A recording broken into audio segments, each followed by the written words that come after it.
हे hello everyone বৃষ্টির দিনে এরকম গরম গরম চিকেন পকোড়ার সাথে চা বা কফি কিন্তু জাস্ট জমে ওঠে। তো চলো তোমাদের সাথে শেয়ার করে নেব আজকে কি করে খুব সহজেই তোমরা বাড়িতে চিকেন পকোড়া বানিয়ে নেবে। আমাদের বাড়িতে বাবা যখনই চিকেন আনেন আমি কিন্তু এরকম 300-400 মাংস সরিয়ে রাখি পরে পকোড়া করব বলে। তো তোমরা কিন্তু চাইলে পরে বোনলেস চিকেন দিয়েও চিকেন পকোড়া করতে পারো। আমি যেহেতু মাংসটা পিস কেটে কেটে এখানে নিয়েছি তাই এখানে হাড় রয়েছে, তো সেটাও খেতে ভালো লাগে, বাট তোমরা চাইলে অবশ্যই বোনলেস মাংস ইউজ করতে পারো।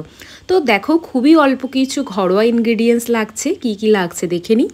প্রথমে আমি নিয়ে নিয়েছি দুটো মতন পেঁয়াজ একদম জিরি জিরি করে কুচিয়ে, তারপর রসুন, আদা, লেবু, একটু সামান্য ধনে গুঁড়ো, গোলমরিচ আর কাঁচা লঙ্কা। বেশ সবকটাকে একেবারে মিক্সিতে ফাইন একটা পেস্ট করে নিয়েছিলাম।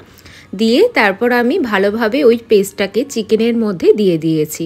অ্যাড করে নিয়েছি আমি 1 চামচ মতন সয়া সস। তারপর আমি ম্যারিনেশনের জন্য অ্যাড করেছি হাফ পাতিলেবুর রস, তোমরা দেখতেই পাচ্ছ, এবং স্বাদ মতন লবণ। লবণটা প্রথমে একটু অল্পই দেবেন, ভাজার সময় যখন অ্যাড করবেন বাকি মশলাগুলো তখন বাকিটা দেবেন। দিয়ে খুব ভালোভাবে চিকেনের গায়ে আমি মশলাগুলোকে মাখিয়ে আধ ঘন্টার জন্য ম্যারিনেট করে রেখে দিচ্ছি। তো আধ ঘন্টা প্রায় হয়ে গেছে, দেখো আমার চিকেনটা খুব সুন্দরভাবে ম্যারিনেট করা হয়ে গেছে। এবার আমি কাসুরি অল্প মেথি নিয়ে সেটাকে একটু রোস্ট করে গুঁড়ো গুঁড়ো করে দিয়ে দিচ্ছি, এতে কিন্তু ফ্লেভারটা আরও ভালো হয়। আর আপনাদের কাছে ধনেপাতা থাকলে সেটাও অ্যাড করতে পারেন, সেটাতেও কিন্তু টেস্টটা খুব ভালো আসে।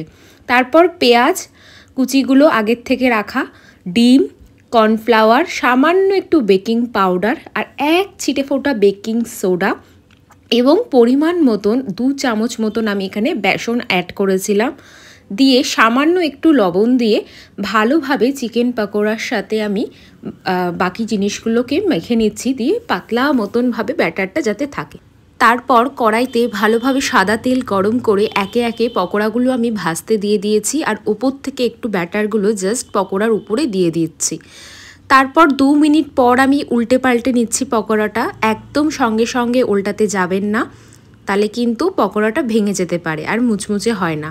তো দেখো মোটামুটি 10 মিনিট মতন পকোড়াগুলো আমি ভেজে নিয়েছি। তো আমার টেস্টি চিকেন পকোড়া রেডি, একদমই যেমন এটা টেস্টি হয়েছিল তেমন চিকেনটা ছিল ভেতর থেকে সফট, তেমন বাইরের কোটিংটা হয়েছিল একদম মুচমুচে। তো এটা আমি বিকেলবেলা চা আর কফির সাথে সার্ভ করেছিলাম, জাস্ট দারুণ লেগেছিল খেতে।